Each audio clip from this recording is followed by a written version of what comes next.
Une grosse sortie en ce qui me concerne, car le film faisait partie des grosses attentes dans ma vidéo attente de début d'année. Civil War, le nouveau film d'Alex Garland, un monsieur bien connu d'Hollywood, notamment derrière le scénario de 28 jours plus tard. Puis depuis quelques temps, il est passé à la réalisation. Premièrement avec Ex Machina, que j'ai beaucoup aimé. Ensuite, il y a eu Annihilation sur Netflix, qui m'a titillé. Et puis dernièrement, il y a eu Men. J'ai pas adhéré. J'ai trouvé que le propos de Men était un petit peu repoussant, mis à part la scène d'accouchement. Donc pour ma part, autant dire que les projets du réalisateur, c'est de moins en moins bon. Puis il y a ce film. Dans ce futur proche, une équipe de journalistes voyage à travers les États-Unis au cours d'une guerre civile qui s'intensifie rapidement et qui a englouti le pays tout entier. Luttant pour survivre dans un futur proche où le gouvernement est devenu une dictature dystopique et où les milices extrémistes partisanes commettent régulièrement des actes politiques et de violence. Avec Civil War, on passe dans un autre niveau pour Alex Garland. Mais pas seulement, aussi pour A24. C'est un peu la boîte de prod tendance du moment. Mais il faut bien reconnaître qu'ils ont des projets assez intéressants à chaque fois. Dans ce cas-là, on est plutôt sur un projet bourrin. À partir de la bande-annonce, et je dis bien de la bande-annonce, on pourrait plutôt s'imaginer un Roland Emmerich ou un Michael Bay pour réaliser une dystopie où le monde part en fumée. Enfin, les États-Unis. Mais souvent, dans ce genre de projet, les États-Unis, c'est le monde. À la place, on a plutôt un réalisateur qui sort d'un milieu auteur, indépendant. Donc la fusion de ces deux cinémas, auteuriste et plus dans le divertissement, l'action, et bien sur le papier, c'est assez excitant. Ce film ne vous laissera pas indifférent. Il nous ramène en pleine face la distance avec laquelle le monde peut observer les conflits en cours. Il plonge une bande de journalistes des États-Unis au cœur de ce qu'ils observent et documentent depuis des années, la guerre. Mais cette fois-ci sur leur propre territoire. Un exercice plus difficile. Civil War semble multifacette. Tantôt Nicole, en plongeant dans ce qu'est le travail journalistique, avec tout ce que ça comporte de sombre et de questionnable, leur devoir d'information, d'action et d'inaction dans certaines circonstances, entraînant parfois dans le pire des cas des actes de torture ou même la mort. Mais est-ce bien leur devoir d'intervenir? Ils sont là pour montrer au monde ce qu'il se passe et s'effacer derrière leurs objectifs. Voilà d'une part ce que raconte Civil War. Et cela ne vous aura pas échappé, Civil War raconte une guerre civile aux États-Unis. Alors à quoi bon partir sur ce genre de dystopie pour parler du journalisme? Parce que le film va au-delà du questionnement humain qui entoure le journalisme. Il questionne d'un autre sens le chemin qu'empruntent les États-Unis. Le parallèle est assez glaçant avec l'actualité. On a encore tous en mémoire l'assaut du Capitole. Le film semble se dérouler presque en what if. Et si un jour le pays se renverse au profit d'un pouvoir un petit peu plus regardant sur vos origines, moins avenant auprès des journalistes? Et si les tensions actuelles venaient à s'amplifier pour amener deux idéologies au sein des États-Unis? Une polarisation. Donc oui, c'est pas franchement le genre de dystopie agréable à regarder. Là où Emmerich et Michael Bay nous en mettent plein les yeux et nous font kiffer, là tu ressors pas de ta séance plein de joie et d'enthousiasme. Nombreuses sont les scènes glaçantes et la plus dure d'entre toutes a été dévoilée pendant la première bande-annonce. Elle prend place en compagnie de Jesse Plemons, tranquillement en train de remplir une fosse commune à base de cadavres de civils. Le film se déroule façon road trip, le but étant d'arriver au cœur du conflit, là où se trouve le cœur du pouvoir, Washington. Les journalistes se lancent dans ce qu'on comprend être une quête un peu folle, aller interviewer le président des États-Unis avant qu'un assaut ait lieu afin de le renverser. On part donc des États-Unis qui ont l'air plutôt libres pour arriver au fur et à mesure vers le centre des combats. En cela, le film met en place un parcours déjà balisé par le cultissime Apocalypse Now, où le scénario du film ne fait que s'enfoncer plus profondément au cœur du chaos à mesure que les protagonistes approchent l'objectif de l'intrigue. Cela donne place à des scènes de plus en plus difficiles. Nous évoquions tout à l'heure la scène des fosses avec des civils. Sachez qu'à partir de cette scène, le film ne redescend plus tellement en tension. Non pas qu'il soit très frontal dans ce qu'il montre, qui parvient simplement à nous tenir en haleine avec l'impression constante qu'une balle perdue va arriver dans la tête de l'un des journalistes. L'acte final est une apothéose de tension et de montage. Tchic. Bien que les enjeux mentaux des personnages soient un peu difficiles à cerner. Mais on y reviendra en fin de vidéo. Donc voilà, je suis content. Le film semble avoir plein de choses à dire. Il se creuse la tête sur un tas de questions. Par conséquent, moi aussi. Mais est-ce un bon divertissement ? Parce que l'affiche, c'est du Apocalypse Now style Emmerich. La bande-annonce laisse présager plutôt d'un film catastrophe. Mais dans les faits, c'est plus contrasté tout de même. Oui, pour moi, le film fait le job côté divertissement. Je mets des guillemets parce que c'est quand même des gens qui se font tuer, c'est des massacres. C'est dur de qualifier ça de divertissement quand même. Et de là, c'est pas tellement grand public. Après, grand public, ça devient un petit peu flou. Prenez Oppenheimer.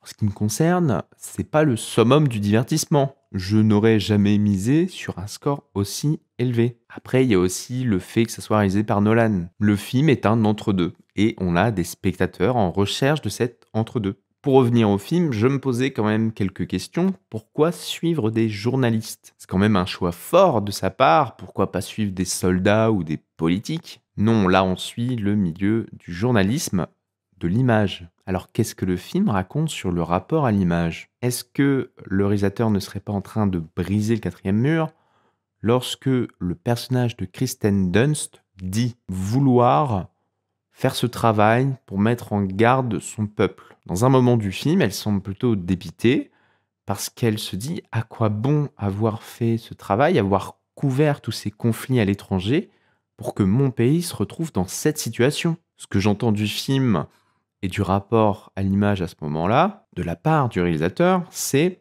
à quoi bon toute cette culture de l'anticipation, tous ces films, pour en arriver à ce genre d'horreur. Prenez un exemple tout bête avec Terminator, où on nous met en garde sur l'intelligence artificielle. Ça fait longtemps, la Terminator. Et nous voilà au cœur des problèmes que peuvent engendrer les intelligences artificielles. Alors oui, pour l'instant, elles sont pas en train de nous tuer, mais il faut quand même reconnaître qu'il y a des petits soucis techniques. Du côté des salariés qui peuvent être remplacés, du côté de droits d'auteur, enfin, il y a des problèmes qui émergent alors qu'on regarde dans cette direction depuis les années 80. Et même avant, parce que ça a été pensé bien avant. Alors, qu'est-ce que permet l'anticipation ? C'est peut-être même l'anticipation qui crée les choses. Bref, je m'écarte, mais je crois que le film est assez fataliste. Parce que dans cette logique, à quoi bon réaliser ce film ?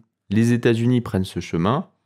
Pourquoi faire cette dystopie pour nous mettre en garde ? Serait-ce le dernier film d'Alex Garland jetant l'éponge sur l'impact positif de la culture sur le monde ? Voilà, revenons à un sujet un petit peu plus léger. Le film n'est pas sans défaut. Il y a quelques effets de montage que je ne comprends pas très bien, également dans le style, notamment une sorte d'effet 3D sur la lentille. Alors c'est pas un défaut, c'est joli, mais dans un film parfois aux allures de documentaire, mettre du joli, je m'interroge. C'était plus des plans qui me sortaient de la véracité du film. Je me disais, tiens, c'est de même pour la musique, je n'aime pas la musique qui dénote totalement avec ce qui se passe dans la scène. Alors oui, ça contraste, ça fait brisage de règles, mais ça fait aussi sortir de l'ambiance d'une scène. Dans le cas présent, il y a eu plusieurs fois ce truc de musique en contraste avec ce qui est en train de se passer, notamment sur un assaut, où à la fin de l'assaut, il y a une musique un peu cool, alors que il y a plein de sang, il y a des gens morts. Du coup, c'est pas cool. Alors je vois ce que veut dire le film. Pour les gens qui viennent de terminer l'assaut, c'est joyeux, c'est top. Mais pour le spectateur, on n'est pas du tout dans cette ambiance-là, donc ça vient se heurter à ce que nous on ressent actuellement. Mais j'ai déjà parlé de ça dans d'autres critiques. Le truc des musiques un peu cool sur des scènes horribles. Moi, je trouve que ça casse l'ambiance du film. Toujours sur les moins du film, nous avons seulement 4 vraiment personnages dans la voiture pour ce road trip. On n'en sait pas beaucoup sur eux. C'est peut-être suffisant sur les 2 personnages féminins. On sait un peu d'où elles viennent, leurs ambitions, leurs objectifs. Côté personnage masculin, c'est un peu flou. Entre le vieux monsieur et l'alcoolique, pas évident de voir ce qui les retient vraiment dans le métier. C'était quelques défauts. Pour contrebalancer aussi, il y a tous les avis qui vont qualifier le film de chef-d'œuvre, de génie. Le film est vraiment bon, je l'ai beaucoup aimé, il va être dans ce que je vais beaucoup aimer cette année, je pense. Mais il faut reconnaître qu'il y a des petits trucs où ça matche pas forcément. Je vous le conseille évidemment. De toute façon, quel que soit le film, je pense que c'est un travail nécessaire façon Link the Sun de faire un 50-50. Passons maintenant en zone spoiler pour évoquer la fin et voir si on trouve une réponse au questionnement du personnage de Kristen Dunst sur l'intérêt du métier. Et bah purée, j'ai pas l'impression qu'elle finisse le film en tant que journaliste. Alors j'ai fait un parallèle entre elle et Alex Garland, son métier de réalisateur. Ça laisse pas présager un truc très positif. À partir du moment où elle décide de ne pas garder la photo au sujet de son vieil ami dans la voiture, il semblerait qu'un tournant soit opéré pour elle. S'ensuit une violente crise de panique à Washington. Côté spectateur, on est un peu perdu. On est en mode qu'est-ce qui lui arrive? Qu'est-ce qu'elle fait là? C'est pas le moment. Et c'est là où je voulais en venir quand je disais que c'était pas facile à suivre ce qu'il y avait dans la tête des personnages à la fin. C'est que cette crise de panique, elle est assez subite. Elle arrive subitement. Et de notre côté, on ne sait pas trop ce qui se joue là. La perte de sens de ce métier ne fait qu'augmenter au fur et à mesure du film pour ce personnage. Cela s'achève à la fin du film où elle intervient pour sauver sa jeune apprentie. Et intervenir, à la base, elle le fait pas trop, même quand elle voit un homme brûlé vif. Alors qu'est-ce que ça nous dit d'elle, ce changement de parcours? Et qu'est-ce que ça nous dit comme réflexion sur l'image, sur le journalisme? Eh ben, quelle que soit ma réflexion, le film semble hyper pessimiste sur demain. Je cherche toutes les façons d'analyser ça pour essayer de dégager un truc un peu allez, ça va aller. Non, pas trop. Soit le personnage baisse les bras, soit le personnage comprend que prendre toutes ces images, ça n'a aucun sens dans un pays aussi instable et pour une population qui ne prendra pas le temps de comprendre ces images. La seule version où il y a un petit peu d'espoir,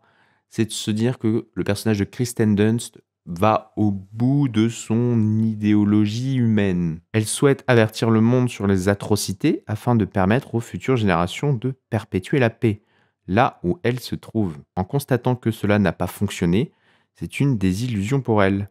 Le film nous remet face à certaines horreurs qu'elle a pu observer. Et dans cette fin, plutôt que de garder son rôle de journaliste, souhaitant prévenir par ses photos et n'intervenant pas, elle prend le rôle plus direct de sauveuse en se sacrifiant pour la nouvelle génération. Bon, le hic, c'est la nouvelle génération. Cette jeune journaliste, elle est assez imbuvable dans sa façon d'être journaliste. Elle met en danger les soldats, elle cherche à tout prix la photochoc. Ça nous évoque pas tellement un avenir radieux et plus éthique. Donc même en arrangeant notre réflexion pour trouver un message un petit peu plus positif, on finit par se heurter à quelque chose d'assez noir. Et la dernière interview du président, ça enterre le rôle des journalistes, où le déclic de l'appareil photo aura pour rôle le déclenchement du tir qui causera la mort du président. Les derniers mots du président sont « Ne les laissez pas me tuer ». Et à cela, le journaliste répond « C'est tout ce qu'il me fallait ». Mais purée, à la base, il venait pour lui demander des choses sur sa politique, sur pourquoi on en est arrivé là. Il venait faire un travail journalistique. Et au lieu de ça,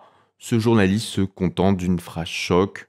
Ça fera les gros titres, la dernière phrase du président. Avoir fait tout ce chemin pour se contenter d'un bout de phrase. Alors oui, ça rentrera dans l'histoire, mais ça fait pas vraiment avancer le débat. Donc, côté survivant du film, on va pas dire que c'est les meilleurs qui restent. C'est plutôt certaines morts du film qui délivrent un message d'espoir. Le sacrifice. Oui, l'espoir se trouve dans la mort. C'est dire la gaieté et l'optimisme du film. Donc, film divertissement grand public, pas trop, hein, avec ce genre de conclusion. Hein, c'est pas. Par contre, tu finis le film, t'es comme ça, quoi. Genre, ça marche super bien cette fin. D'autant plus que le générique se déroule sur une photo des soldats sur le président.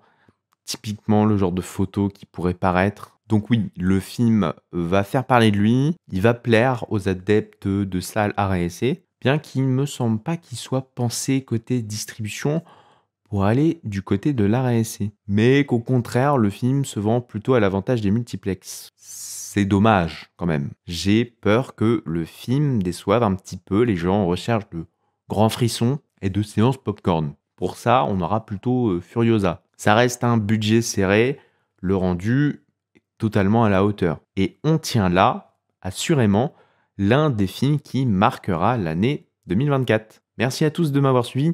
N'hésitez pas à vous abonner. Et puis, salut! Kristen Dunst nommée pour l'Oscar de la meilleure actrice. Oui, oui, oui, je m'avance beaucoup.